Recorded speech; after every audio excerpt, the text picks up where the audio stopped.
The year was 2187, and humanity had finally broken through the barriers that kept them confined to their small corner of space.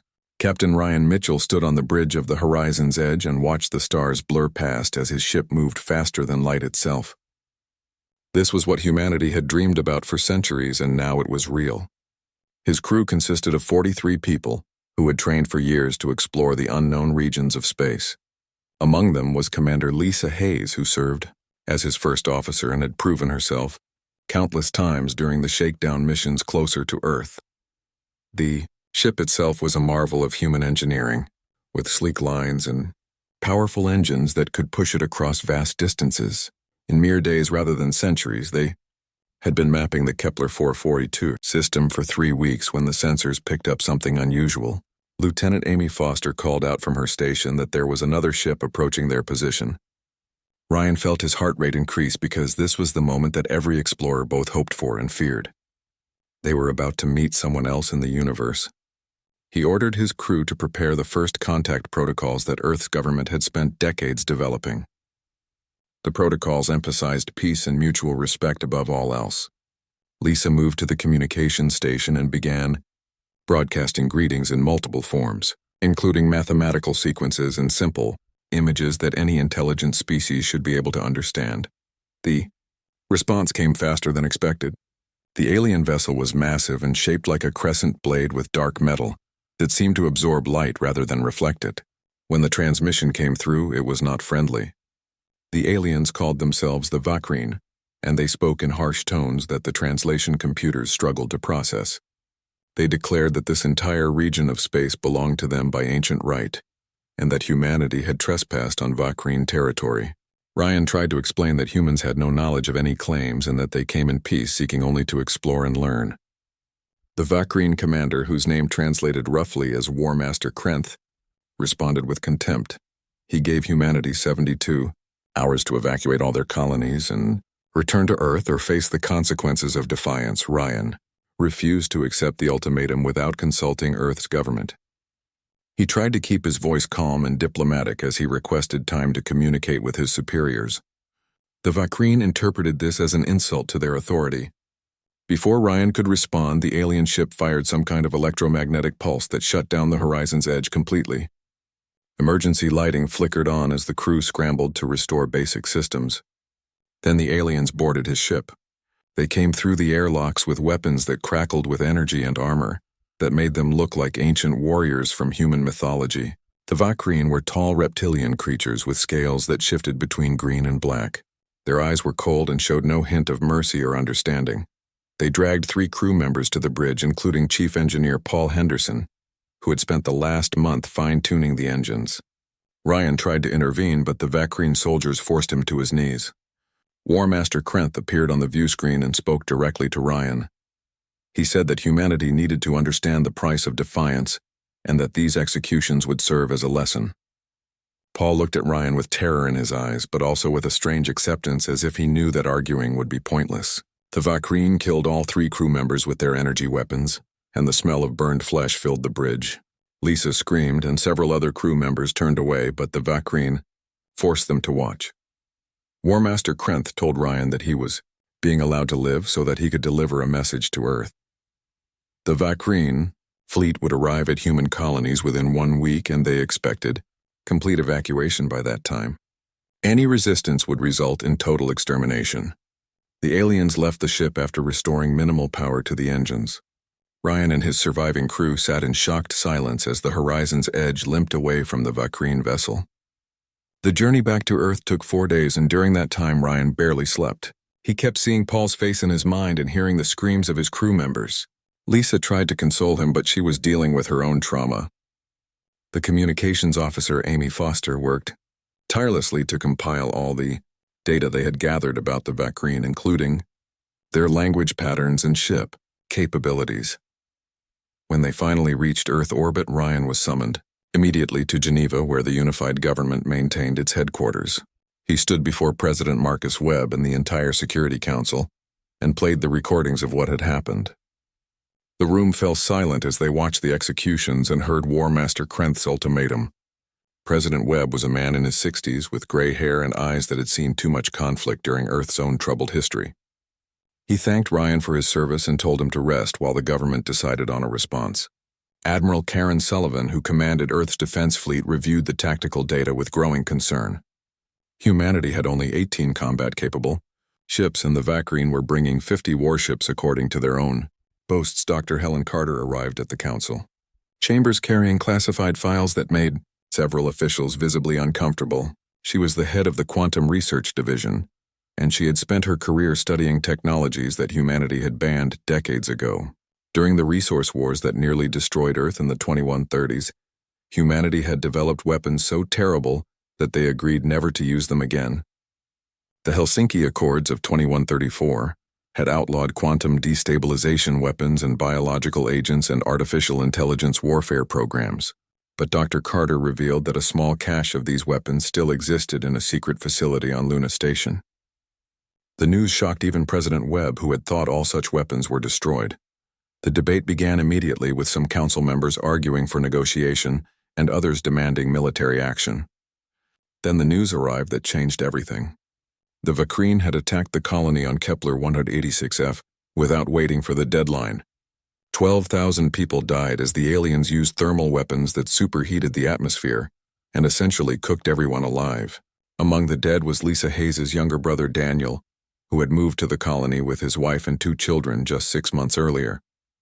When Lisa heard the news, she collapsed and had to be carried to the medical bay. Ryan stood in the council chamber and looked at the faces of Earth's leaders. He could see the fear and anger and determination mixing together. President Webb stood and addressed the room with a voice that carried the weight of billions of lives. He said that humanity would not surrender and would not flee, and would not allow this attack to go unanswered. He authorized Operation Silent Warning and told Admiral Sullivan to prepare every weapon at humanity's disposal. The time for patience had passed. The emergency session in Geneva lasted 3 days, and during that time nobody slept more than a few hours. President Marcus Webb sat at the head of a massive table, surrounded by representatives from every major nation and military branch. Admiral Karen Sullivan presented the tactical situation with brutal honesty. Earth's defense fleet consisted of 18 ships that were designed primarily for patrol duty and asteroid defense. They had never been built to fight a war against an advanced alien civilization. The Vacrine fleet numbered 50 warships, and each one was larger and more heavily armed than anything humanity had constructed. Simple mathematics said that Earth could not win a conventional battle. Dr. Helen Carter stood to present her findings, and the room grew quiet. She explained that during the resource wars, humanity had nearly destroyed itself, with weapons that attacked the fundamental nature of reality itself. Quantum destabilization missiles could tear apart the forces holding matter together and create chain reactions that consumed entire fleets. Biological agents could be programmed to target specific DNA sequences and kill only the intended species while leaving everything else untouched. Artificial intelligence warfare programs could hack into any computer system and take control within seconds. All of these technologies had been banned because humanity feared what would happen if they were ever used. But now the question was whether survival justified breaking those promises. General Raymond Clark revealed that he had maintained a small stockpile of these banned weapons at Luna Station despite the international agreements. He argued that his actions were justified because someone had to prepare for the possibility of an existential threat. Many council members were angry at this revelation, but others quietly admitted that they were relieved the weapons existed. Clark said that with proper deployment, these technologies could level the playing field against the Vacrine. He estimated that Earth could destroy or disable 40% of the enemy fleet before they even knew what hit them. The debate became heated, with some officials arguing that using such weapons would make humanity no better than the aliens who attacked. Them Commander Lisa Hayes returned to duty against medical advice because she could not sit idle while her brother's murderers approached Earth. She had access to all the Vacrine communication intercepts, and she spent hours analyzing their language and culture. What she discovered was disturbing. The Vacrine saw other species as resources to be exploited or obstacles to be eliminated.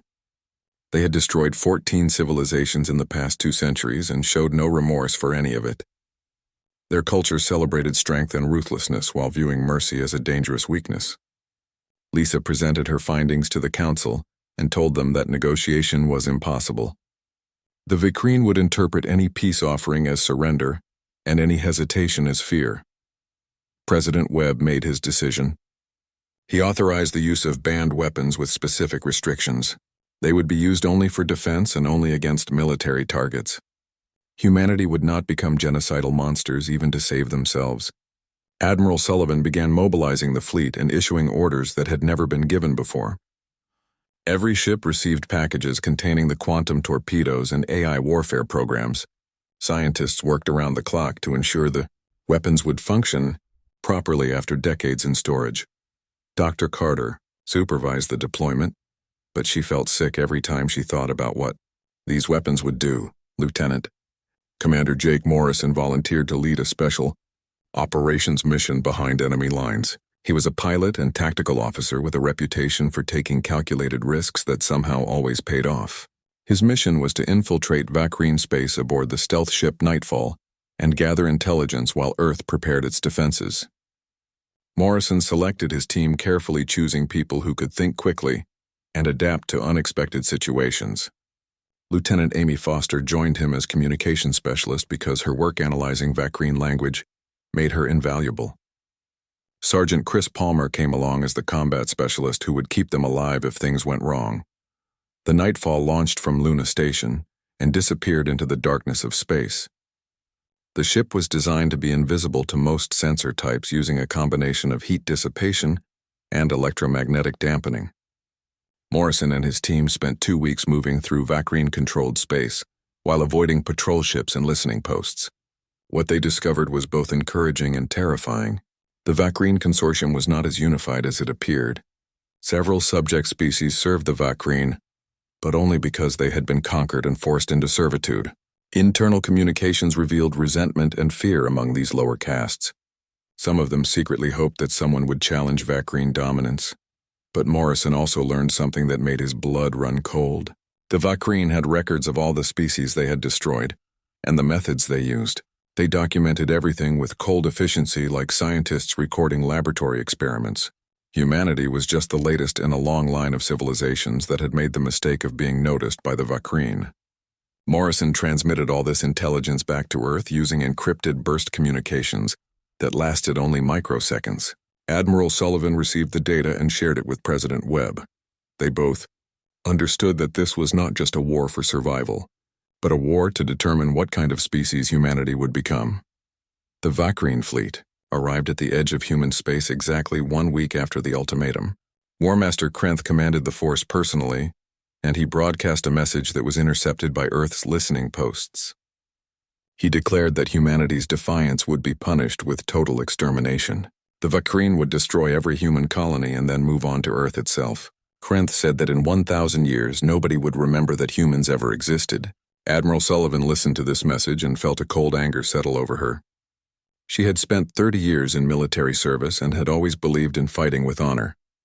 But honor meant nothing to an enemy who wanted to erase your entire species from existence. Earth's fleet took position near the colony world of New Seattle, where 800,000 people waited in underground shelters. The civilians had been given the option to evacuate, but most chose to stay and defend their homes. They armed themselves with whatever weapons they could find and prepared to fight, even though they knew it might be hopeless. Admiral Sullivan positioned her 18 ships in a defensive formation that looked conventional, but was actually designed to maximize the effectiveness of the new weapons. Each ship carried quantum torpedoes and had AI warfare programs loaded into their computers. The crews were scared but determined. They knew they were outnumbered and outgunned, but they also knew they were fighting for everything they loved. Dr. Carter watched the preparations from her laboratory on Luna Station. She had access to all the tactical feeds and could see both fleets moving into position. Part of her wanted to be there with the fleet, but she knew her skills were more valuable here, where she could monitor the weapons and make adjustments if needed. She thought about all the years she had spent studying physics and all the discoveries she had made. None of it had prepared her for this moment when her work would be used to kill thousands of living beings.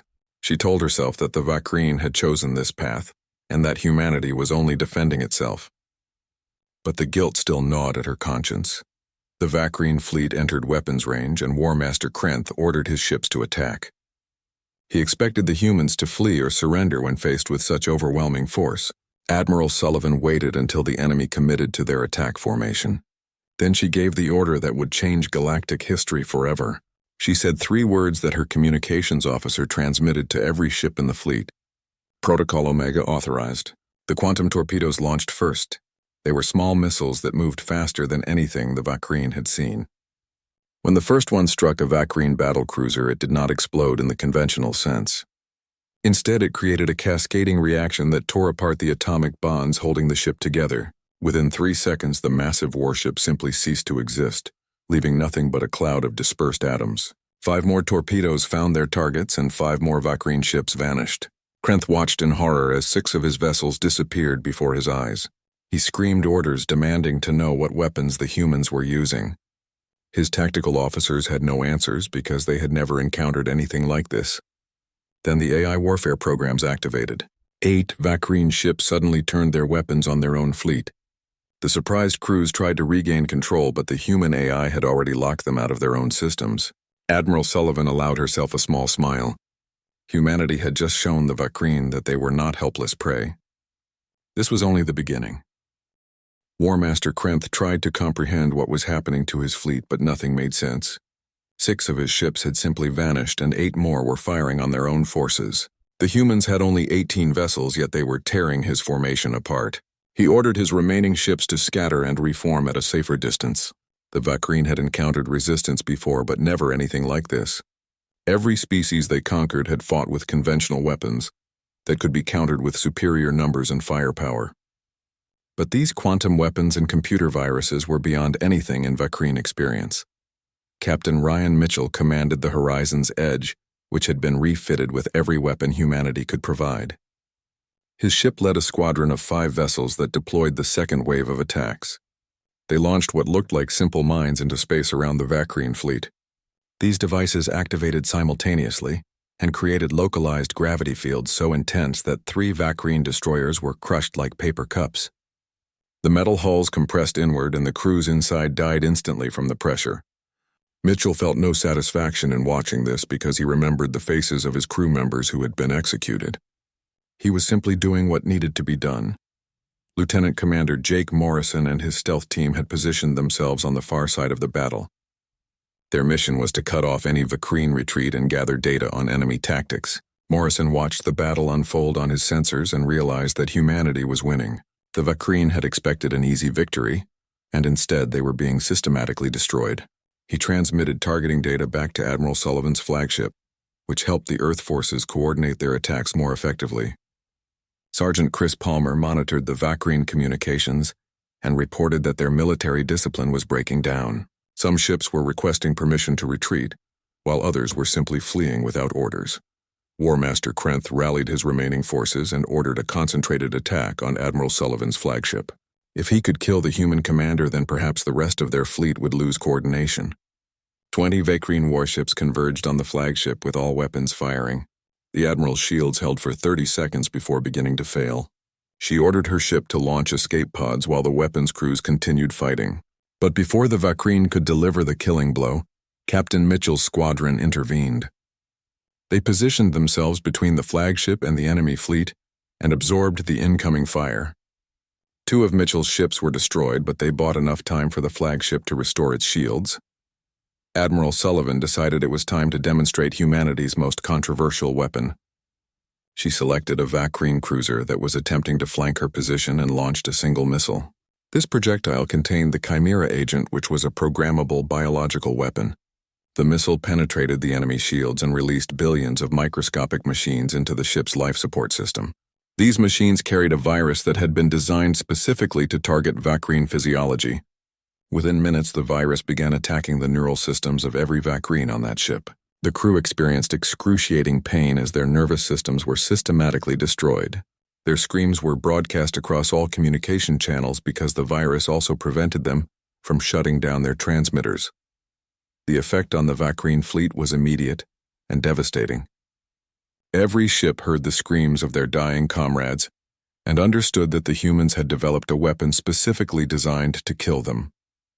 War Master Krenth listened to the death cries of his crew members and felt something he had never experienced before. Fear.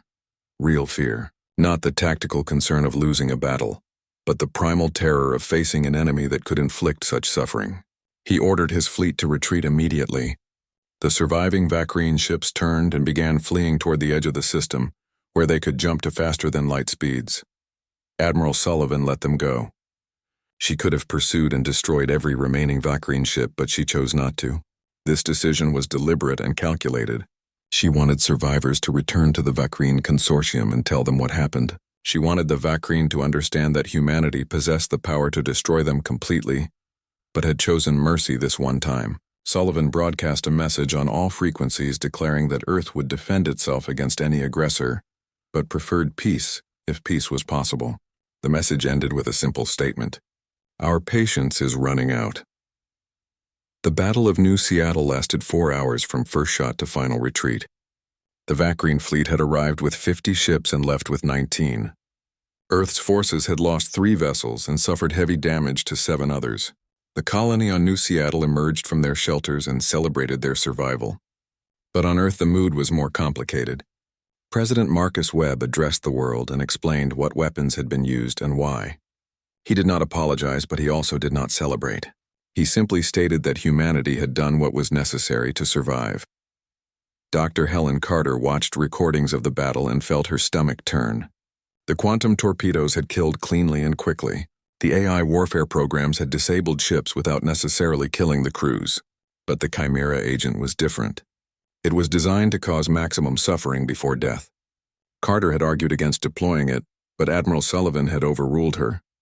The Admiral believed that fear was a weapon, and that making the Vakrine afraid would save human lives in the long run. Carter understood the logic, but she could not accept it.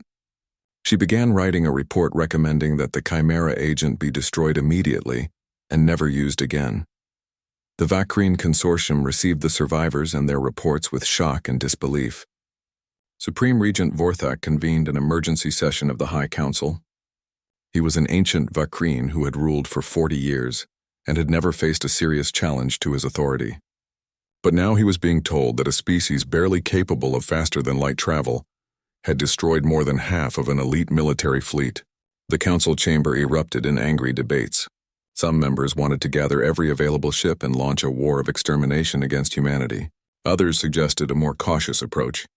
They argued that humans clearly possessed advanced weapons, technology, and that attacking them again without understanding those weapons would be foolish. Ambassador Selvik was a moderate voice on the council who had always questioned the wisdom of endless expansion. He argued that humanity had demonstrated both capability and restraint. They could have destroyed the entire Vakrine fleet, but they let survivors escape.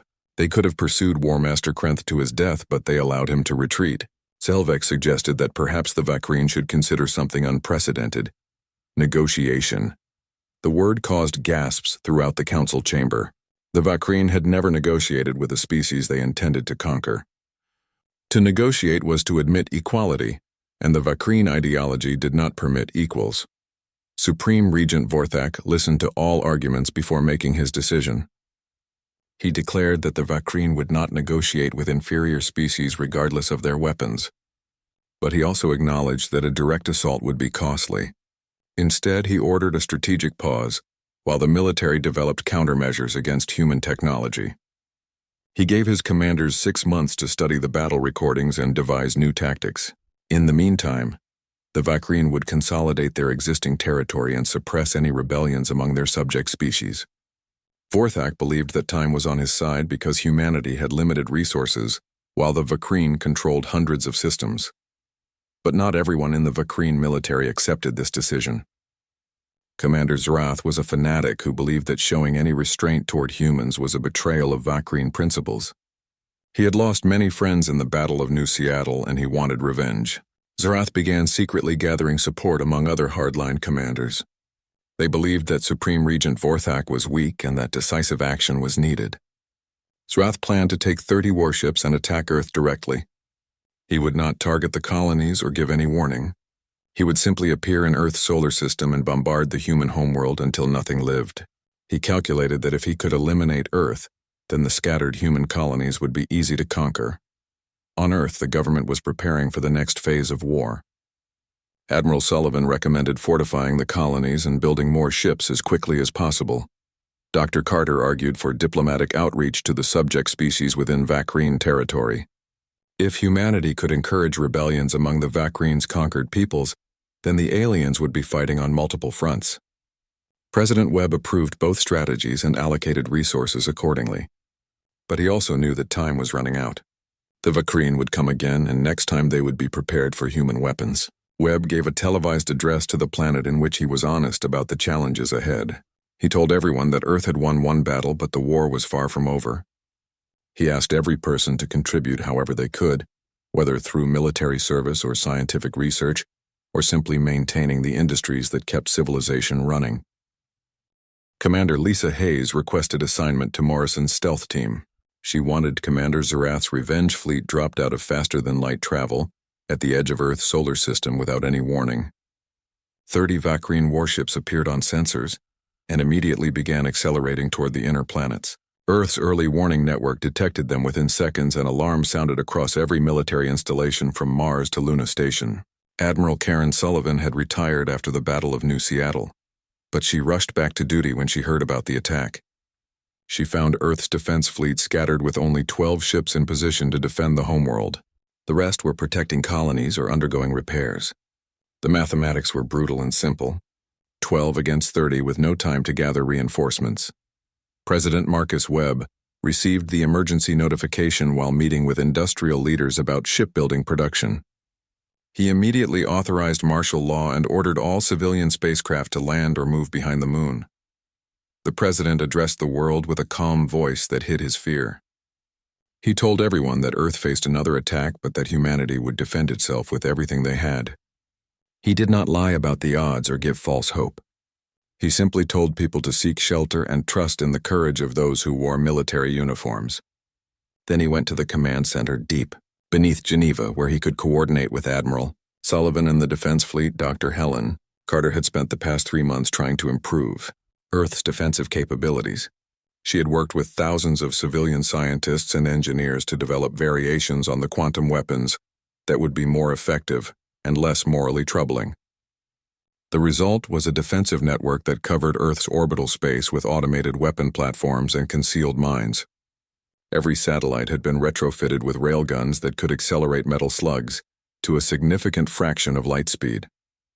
The moon's surface now hosted hundreds of concealed batteries that could emerge and fire within seconds. Mars Colony had contributed drone ships carrying quantum torpedoes that could be controlled remotely.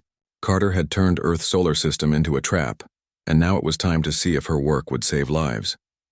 Commander Zarath broadcast his intentions as his fleet approached.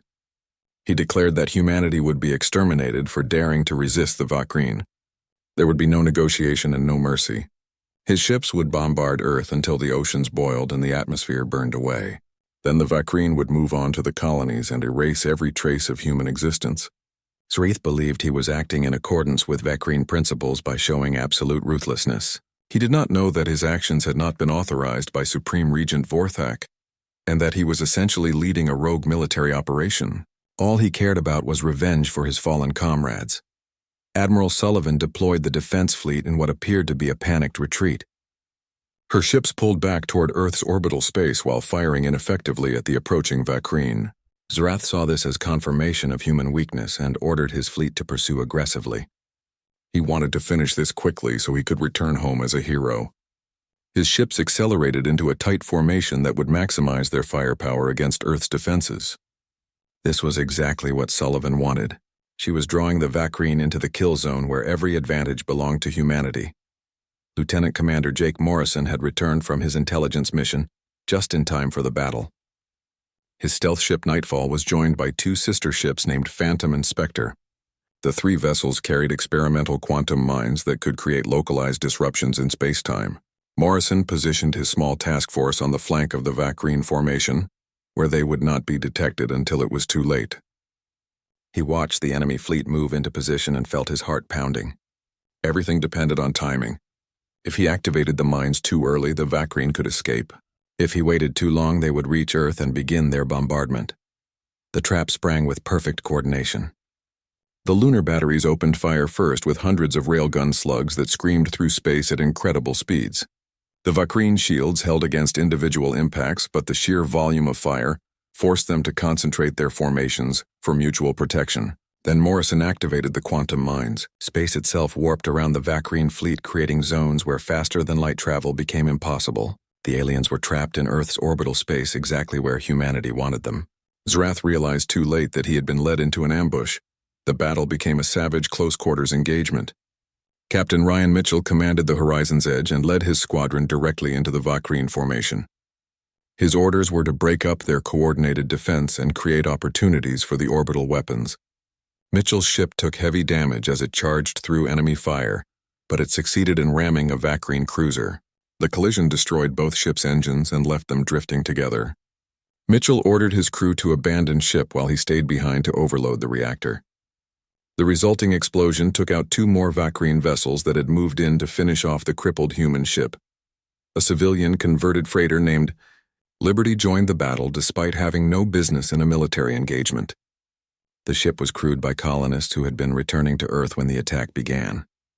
Rather than flee to safety, they armed their vessel with improvised weapons and charged at Zrath's flagship. The Vakreen commander watched in disbelief as this cargo ship accelerated directly toward him on a collision course. He ordered his gunners to destroy it, but the Liberty's crew had reinforced the hull with everything they could find. The ship crashed into the flagship's command section and killed everyone on the bridge, including Commander Zrath himself. The volunteers aboard Liberty gave their lives, but they eliminated the enemy commander. Dr. Carter watched the battle from her laboratory and made a decision that would haunt her forever.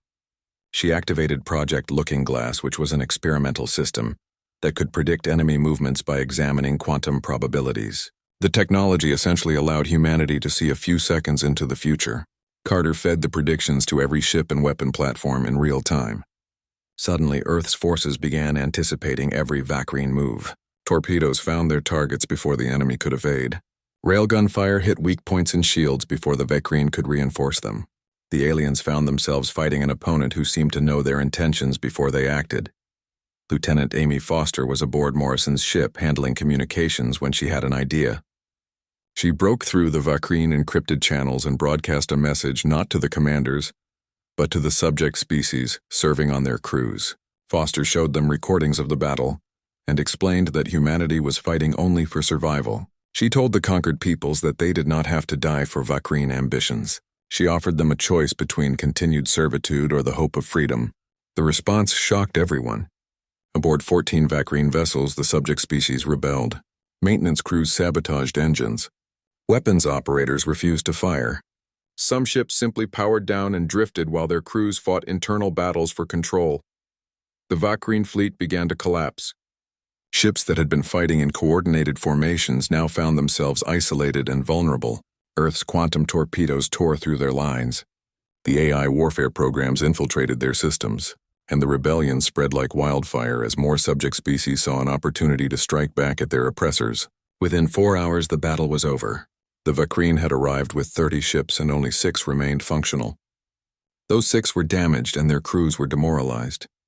They began to retreat, but Admiral Sullivan had one final message to deliver. She broadcast on all frequencies so every surviving Vakreen could hear. She told them that Earth had demonstrated both power and mercy. Humanity could have destroyed every ship but chose to let some escape. This was a gift and a warning. The next fleet that attacked Earth would find no mercy. Not a single ship would return home. Not a single crew member would survive. And after that, humanity would come for the Vakreen consortium itself. Sullivan's voice was cold and absolute. She wanted no misunderstanding about Earth's resolve. The Admiral ended her message with words that would echo across the galaxy. Our patience is running out. The surviving Vakreen ships fled, and Earth celebrated another impossible victory. But the cost had been terrible. Thousands of people died in the battle, including Captain Ryan Mitchell and the brave volunteers aboard the Liberty. Debris from destroyed ships rained through the atmosphere, creating light shows that were both beautiful and tragic. President Webb gave a speech honoring the fallen and promising that their sacrifice would not be forgotten. He also announced that Earth would begin construction of a memorial that would list every name of every person who died defending humanity. Dr. Carter stood in her laboratory surrounded by the technology that had saved Earth. She looked at the quantum weapons and the probability computers and the AI programs. These tools had given humanity victory, but at what cost to their souls? She thought about the Vakreen crews who died screaming as the Chimera agent destroyed their nervous systems. Sir. 3 months passed after the defense of Earth, and the galaxy was changing in ways nobody expected. The Vakreen Consortium faced rebellions on 17 worlds as subject species fought for independence. Supreme Regent Vorthak watched his empire crumbling and knew that something had to change. The High Council met daily trying to find solutions, but every option seemed to lead to more problems. Military force was stretched thin, fighting multiple insurgencies. Economic production was declining because conquered peoples were sabotaging factories, and worst of all, the Vakreen military itself was showing signs of doubt. Soldiers who once believed in the righteousness of conquest now questioned whether endless war was sustainable. On Earth, the government transformed itself to meet the new reality. President Marcus Webb dissolved the old unified government and created the Terran Coalition, which would represent not just Earth, but all human colonies and any allies humanity might gain. The Coalition's first priority was rebuilding the defense fleet and strengthening defenses. Admiral Karen Sullivan came out of retirement to oversee fleet expansion. Shipyards on Earth and Mars and Luna Station worked around the clock producing new vessels. But there was also debate about Earth's role in the wider galaxy. Some people argued for isolation and defense, while others believed humanity had a responsibility to help oppressed species. Dr. Helen Carter had resigned from weapons development, but she could not stay away from the crisis. She joined a group of scientists and ethicists trying to establish guidelines for how humanity should use its advanced technology. Carter argued passionately that Earth needed to be careful about becoming comfortable with weapons of mass destruction. She presented evidence that soldiers who deployed the Chimera agent suffered from nightmares and psychological trauma. The ability to inflict such suffering was corrupting even when used against enemies. Carter proposed that humanity should focus on defensive technologies and share those with allies while permanently destroying the most horrific weapons. General Raymond Clark opposed Carter's proposal. He believed that strength alone prevented attacks and that any sign of weakness would invite more aggression. Clark wanted to expand the weapons program and develop even more devastating technologies. He argued that Earth's survival depended on being so dangerous that no rational enemy would attack. The debate played out in the Coalition Council with passionate arguments on both sides. President Webb listened carefully to everyone before announcing his decision. Earth would maintain its quantum weapons and AI warfare programs for defense, but the Chimera biological agent would be destroyed. Webb said that humanity needed to remain capable of defending itself but should not cross the line into unnecessary cruelty. The decision became irrelevant when Ambassador Selvig arrived at Earth aboard an unarmed diplomatic vessel. The news that a Vakreen was approaching caused panic until Selvig broadcast his intentions. He came seeking asylum and bringing intelligence about internal Vakreen politics. Selvig explained that he represented a moderate faction that believed the consortium's aggressive expansion had become unsustainable. He wanted to help broker peace between humans and Vakreen before more lives were lost on both sides. President Webb agreed to meet with Selvig despite protests from people who had lost loved ones in the wars. Commander Jake Morrison led the security detail assigned to protect Selvig. Many humans wanted to kill the Vakreen ambassador, and Morrison had to use all his skills to keep Selvig alive. The ambassador appeared before the Coalition Council and gave testimony that shocked everyone. He explained that the Vakreen had not always been conquerors. Centuries ago, they were nearly exterminated by an even more powerful species called the Void Collective. The Vakreen survived by becoming ruthless and adopting a philosophy that strength was the only thing that mattered. Their culture of aggression was born from ancient trauma and fear of being destroyed again. This revelation created intense debate. Some people argued that understanding the Vakreen's past changed nothing about their crimes. Others, including President Webb, saw an opportunity to break the cycle of violence. If trauma created the Vakreen's behavior, then perhaps humanity could help them overcome that trauma rather than perpetuate it. Webb proposed a new strategy called Operation Extended Hand. Instead of military conquest, Earth would offer defensive alliances to species seeking independence from Vakreen rule. Humanity would share defensive technology, but not offensive weapons. Earth would become a beacon of hope rather than another conqueror. Lieutenant Amy Foster continued her communication work broadcasting messages to subjugated species throughout Vakreen space.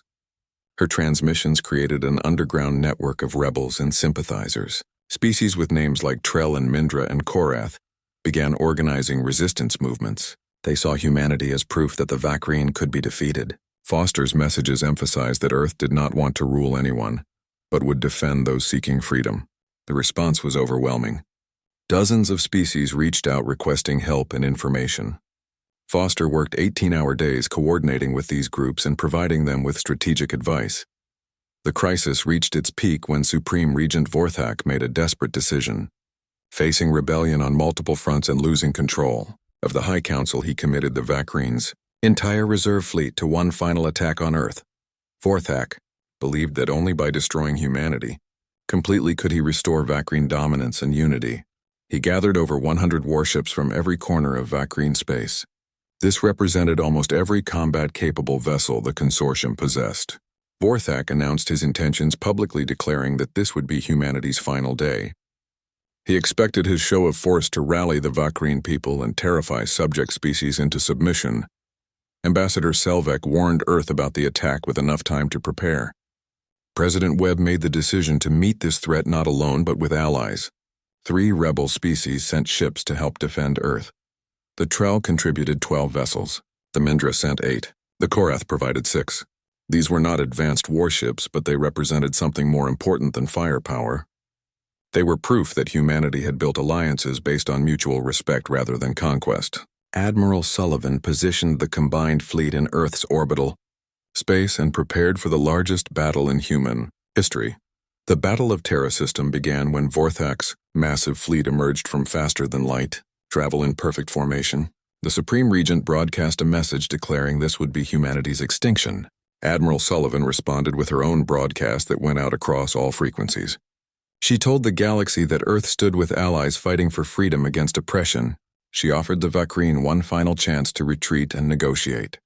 And she warned that if they chose battle, then humanity would demonstrate the full extent of its capabilities. Vorthak laughed at the message and ordered his fleet to attack. The battle was chaos and courage. Quantum torpedoes tore through Vakreen formations.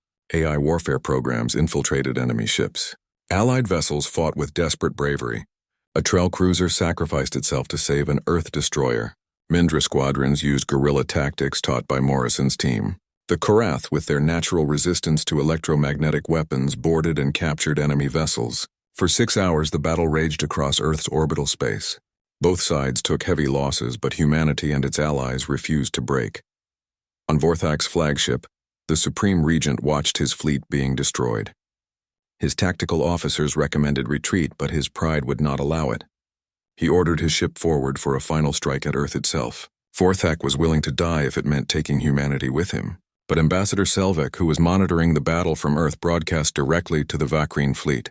He revealed classified information about Vorthak's corruption and his willingness to sacrifice Vakreen lives for personal glory. Selvek declared himself acting regent under emergency protocols and ordered the fleet to stand down.